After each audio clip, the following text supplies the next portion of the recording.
बिस्मिल्लाहिर्रहमानिर्रहीम। अस्सलाम वालेकुम नाज़रीन, मैं हूँ महरीन सब्तैन और देख रहे हैं आप मेरा यूट्यूब चैनल। नाज़रीन, अफ़ान वहीद एक मारूफ़ अदाकार हैं और लोग उन्हें जानते ही हैं, बहुत से ड्रामाज़ में उन्होंने काम किया है और बड़ी शोहरत भी कमाई। अफ़ान वहीद जो है अपनी शादी के हवाले से हमेशा ज़ेर बहस रही, उनकी शादी ज़ेर बहस रही और शादी क्यों अभी तक नहीं की, और ख़ास तौर पे दुर्फ़िशा के हवाले से उनका एक बयान और उनकी वो तस्वीर जिसमें वो उनके साथ दुल्हा के रूप में नज़र आते हैं और उनके बगल में जो खातून होती हैं वो दुल्हन के रूप में दुर्फ़िशा हैं। इस शादी के बारे में उन्होंने क्या इंकिशाफ़ किया और अपनी पहली शादी के बारे में उन्होंने क्या कुछ बताया, वो सब कुछ मैं आपको अभी आगे वीडियो में बताती हूँ। लेकिन उससे पहले मैं ऐना आसिफ़ के हवाले से ज़रा आपको बताऊँगी। ऐना आसिफ़ जो है एक बहुत ही टैलेंटेड और जिसे कहना चाहिए कि एक ऐसी बच्ची जिसको बहुत ही जल्द शोहरत मिली और इतनी शोहरत मिली कि अब नहीं लगता कि पाकिस्तान में जो लोग ड्रामा देखते हैं उनमें से कोई ऐसा शख्स होगा जो ऐना आसिफ़ को ना जानता हो। मायरी में ग्रीन एंटरटेनमेंट पर ये प्रोग्राम जो है ये ऑन एयर हुआ था और बहुत ज़्यादा इसे क्रिटिसाइज़ भी किया गया था, ख़ासतौर पे आखिरी एक साथ में एक छोटी बच्ची को जिस तरह के बोल्ड किरदार में भी दिखाया गया था। बोल्ड क्योंकि वो इस ड्रामे की एक रिक्वायरमेंट थी, क्योंकि ड्रामा जो है वो मुआशरे के एक ऐसे मतलब आप कहिए कि रवैये की अक्कासी कर रहा था जिसमें वो सब कुछ दिखाना ज़रूरी था। लेकिन ऐना आसिफ़ ने एक 15 साल की बच्ची होते हुए भी इस किरदार को जितनी खूबसूरती से निभाया और जितना मैच्योरिटी के साथ, तो बड़े-बड़े अदाकार और अदाकाराओं को उसने पीछे छोड़ दिया। लोगों ने बहुत तारीफ़ की ऐना आसिफ़ की, उसकी जो एक्टिंग के अंदर जो नेचुरल उसकी एक्टिंग थी और जिस अंदाज़ में उसने सारी अदायगी की है, जिस तरह से इसने पूरे ड्रामे को प्ले किया, तो लोगों ने इसे बहुत ज़्यादा पसंद किया और ऐना को इसमें बहुत ज़्यादा जो है दाद भी मिली। ऐसे मैं आपको ये भी बताती चलूँ कि सिंध में जो है अब ये कानून जो है वो पास हुआ है कि 18 साल से कम उम्र बच्चे-बच्चियाँ जो हैं वो स्कूल टाइम्स में काम नहीं कर सकेंगे, क्योंकि बहुत ज़्यादा काम जो है उसका हर्ज होता है। और ऐना का ख़ास तौर पे खुद उसने भी बताया कि पढ़ाई जो है वो काफ़ी डिस्टर्ब हुई इस ड्रामे की रिकॉर्डिंग के दौरान। स्कूल का बहुत सा काम जो है वो शूटिंग के दौरान ही सेट पर बैठकर किया करती थी, तो लाइफ़ जो है वो काफ़ी मुश्किल हो जाती है। ज़ाहिर-सी बात है, शूटिंग के बड़े लॉन्ग आवर्स होते हैं, बड़ी-बड़ी देर लगती है, सेट पर टेक्स होती हैं, रीटेक्स होती हैं। एक-एक ड्रामा जो है उसका एक-एक हिस्सा जो है, एक-एक जो एक आप कह लीजिए कि एक-एक पार्ट जो है वो रिकॉर्ड होने में बड़ा-बड़ा टाइम लगता है। तो ख़ास तौर पे बच्चों के लिए और ख़ास तौर पे जो कॉलेज गोइंग, स्कूल गोइंग बच्चे हों उनके लिए बड़ा मुश्किल हो जाता है। तो ये तो चीज़ चले एक तरफ, लेकिन बड़ी ही कम उम्री में ये इतनी शोहरत पाने वाली ऐना का एक इंटरव्यू हुआ, उसमें से कुछ चीज़ों का इंकिशाफ़ किया। क्योंकि लोगों को ये लग रहा था कि अब ऐना जो है वो शायद अपनी पढ़ाई छोड़ देगी, अब वो सिर्फ़ मॉडलिंग और टीवी की तरफ अपनी तवज्जो देगी, क्योंकि ऐना जो है उसकी उम्र में बहुत से हमने देखा है पाकिस्तान के अदाकार, अदाकाराएँ, ख़ास तौर पे अदाकाराएँ जो हैं वो 16-17 साल की उम्र में जब टीवी को जॉइन कर लेती हैं, उसके बाद उनकी पढ़ाई जो है वो पसे-पोश चली जाती है। लेकिन ऐना ने अपने इरादे जो है वो भी ज़ाहिर किए। उसने बताया कि उसके घर में उसके करियर को लेकर और उसके तमाम जो मैनेजमेंट है उसको लेकर क्या सिलसिला चलता है, कौन इन सबको हैंडल करता है। अब ऐना आसिफ़ जो है उसने कुछ बातें बड़ी खुलकर बताई अपनी ज़िंदगी के बारे में और अपने आने वाली ज़िंदगी के हवाले में। वो कहती है कि मुझे बचपन से ही अदाकारी का बड़ा शौक था। मैं आईने के सामने खड़े होकर बहुत से डायलॉग्स बोला करती थी, फ़िल्मों के, ड्रामों के डायलॉग्स बोला करती थी। तो फिर उन्होंने ये भी बताया कि उनके वालिद जो है वो कच्ची, मेमन कम्युनिटी से है और उनकी वालिदा जो है उनका ताल्लुक पंजाबी ख़ानदान से है। अब उनका जो ददियाल का पूरा ख़ानदान है, उनका कहना है कि वो बाहर मुक़ीम है और ननियाल के लोग जो है वो घर आते रहते हैं। उन्हें वालिदा की तो ज़ुबान आती है फिर भी पंजाबी किसी हद तक, लेकिन वालिद की जो ज़ुबान है,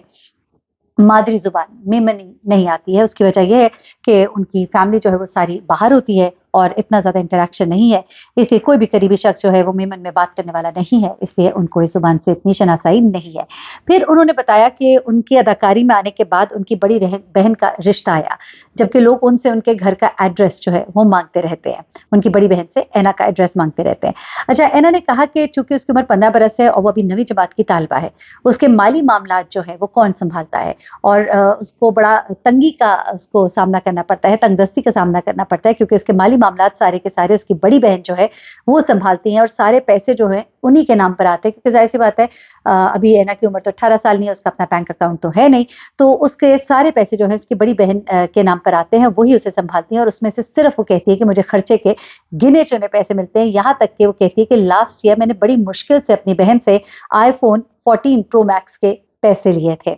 फिर वो कहती है कि वो यूनिवर्सिटी की तालीम मुकम्मल करने की ख़्वाहिश रखती है। उसकी वजह ये है کہ وہ کہتی ہے کہ اداکاری جو ہے وہ ساری عمر آپ کو روزگار نہیں دیتا ہے، تو میں پڑھ لکھ کر سائیکالوجسٹ بننا چاہتی ہوں، اس لیے میں پوری عمر جو ہے اداکاری کے اوپر میں نے نہیں تکیہ کیا ہوا، مجھے یہ اندازہ ہے کہ مجھے پڑھنا ہے اور مجھے اپنی تعلیم کو مکمل کرنا ہے۔ پھر شادی کے بارے میں جب اس نے پوچھا کہ بھائی شادی کب کریں گے، کیونکہ ڈرامے میں تو اتنی چھوٹی عمر میں شادی ہو گئی تھی، تو اس نے کہا کہ ابھی تو میری عمر بہت کم ہے، میں 18 سال کی عمر کے بعد ہی شادی سے متعلق سوچوں گی، اور ابھی سے ہی اگر لڑکوں کے بارے میں نے سوچنا شروع کر دیا تو کیریئر کون بنائے گا، ابھی تو ایسا وقت آنے میں بہت ٹائم بڑا ہے۔ تو یہ کچھ باتیں تھیں۔ اچھا، ایک دو پروگرامز میں بھی میں نے اینا آصف کو دیکھا کہ ہے تو ینگ کافی، لیکن بہت ہی میچورٹی کے ساتھ باتیں کرتی ہے، اور خاص طور پر جس طرح مائری کے اوپر جب بہت زیادہ تنقید ہوئی، اینا آصف کے اوپر بہت تنقید ہوئی، تو ایک مارننگ شو میں آ کر اس نے کہا کہ یہ ہمارے معاشرے کی عکاسی کرتا ہے، ذہنی طور پر جو لوگ بہت متاثر ہیں وہ یہ نہیں دیکھتے کہ ڈرامے میں ایک میسج دینے کی کوشش کی جا رہی ہے جس کے لیے سب کچھ دکھایا گیا۔ تو اینی وے ڈرامے کی ریکوائرمنٹ تھی، ظاہر سی بات ہے، تو وہ اس کو اس طرح سے فلم کرنا تھا تو وہ کیا گیا۔ تو ایک دفعہ ایک پروگرام میں اینا سے کسی نے کوئی بات کی شادی کے بارے میں، تو کہتی ہے کہ شادی کا تصور ہمارے یہاں اتنا خوبصورت پیش کیا جاتا ہے کہ خود بخود دل کرنے لگتا ہے کہ ہم شادی کر لیں۔ اینی یہ تو کچھ باتیں تھیں اینا آصف کے حوالے سے۔ اب ذرا میں آپ کو بتاتی ہوں عفان وحید کے حوالے سے، کیونکہ عفان وحید کی ایک تصویر ایک بار پھر سے بہت زیادہ وائرل ہو رہی ہے، اور اس تصویر میں دیکھا جا رہا ہے کہ عفان وحید جو ہے وہ دلہے کے روپ میں ہے، اور ان کے ساتھ درفشاں سلیم جو ہے وہ دلہن کے روپ میں ہے، اور لوگوں نے ان کو مبارکباد تک دینا شروع کر دیا۔ انہوں نے بتایا کہ کس طرح سے ان کی پڑوسی میں ایک خاتون ہے، انہوں نے بھی آ کر ان کو مبارکباد دے دی اور مٹھائی بھی دے دی کہ شاید ان کی شادی ہو گئی ہے، لیکن انہوں نے کہا کہ میری شادی نہیں ہوئی، بلکہ یہ تو ایک سیٹ پر ایک تصویر تھی، ایک ہمارے ڈرامے کا شوٹ تھا یا جو بھی اس شوٹ کی ایک پکچر تھی، لیکن وہ اتنی زیادہ وائرل ہوئی کہ لوگوں نے یہ سمجھنا شروع کر دیا کہ میری جو ہے شادی ہو گئی ہے، اور اس بات پر مجھے باقاعدہ طور پر مبارکباد جو ہے وہ بھی ملنا شروع ہو گئی تھی۔ وہ کہتے کہ کسی شخص کا میں نے جان بوجھ کر کبھی دل نہیں توڑا، اگر انجانے میں ٹوٹ گیا ہو تو وہ ایک اور الگ بات ہے۔ البتہ درفشاں سے میری شادی نہیں ہوئی، اور شادی و محبت کے سوال پر عفان نے کہا کہ عروسی لباس میں یہ ہونے والا جو فوٹو شوٹ تھا، یہ اصل میں جس کو لوگوں نے اصل سمجھ لیا، یہ ایک اچھا ہاں یہ ڈرامے کا نہیں بلکہ ایک برانڈ کا فوٹو شوٹ تھا، جس میں برائڈل ڈریس جو ہے ان دونوں کو زیب تن کرنا تھا۔ اس کے بعد درفشاں سلیم اور عفان وحید نے 2022 میں یہ برائڈل فوٹو شوٹ کرایا تھا، جس کی تصاویر جو ہے ایک بار پھر سے بہت زیادہ وائرل ہوئی بھی ہیں۔ اچھا، اس کے بعد عفان وحید کے حوالے سے میں آپ کو یہ ضرور بتاتی چلوں، کیونکہ عفان وحید کے بارے میں ہر کوئی سوال کرتا ہے کہ شادی کب کریں گے، شادی کب کریں گے، لیکن عفان وحید نے ایک دفعہ پہلے بتایا تھا کہ ان کی ایک دفعہ شادی ہوئی تھی، اور شادی جو ہے وہ طلاق پر جا کر ختم ہوئی تھی، اور اس طلاق نے ان کو بہت بری طرح سے ہلا دیا تھا، اور خاص طور پر طلاق کے باعث ان کو جس ڈپریشن سے گزرنا پڑا تھا اس کا انہوں نے ذکر کیا۔ انہوں نے بتایا تھا کہ میں بہت گمسم رہنا شروع ہو گیا تھا، میں بہت پریشان رہنا شروع ہو گیا تھا، میں بہت روتا تھا، اور انہوں نے بتایا کہ میں شادی شدہ تو نہیں ہوں، لیکن میں طلاق یافتہ جو ہے میں ضرور ہوں۔ وہ کہتے ہیں کہ وہ اتنا مشکل وقت تھا کہ میں نے خود کو کمرے میں بند کر لیا تھا، اور میں زور زور سے چیخیں مارتا تھا۔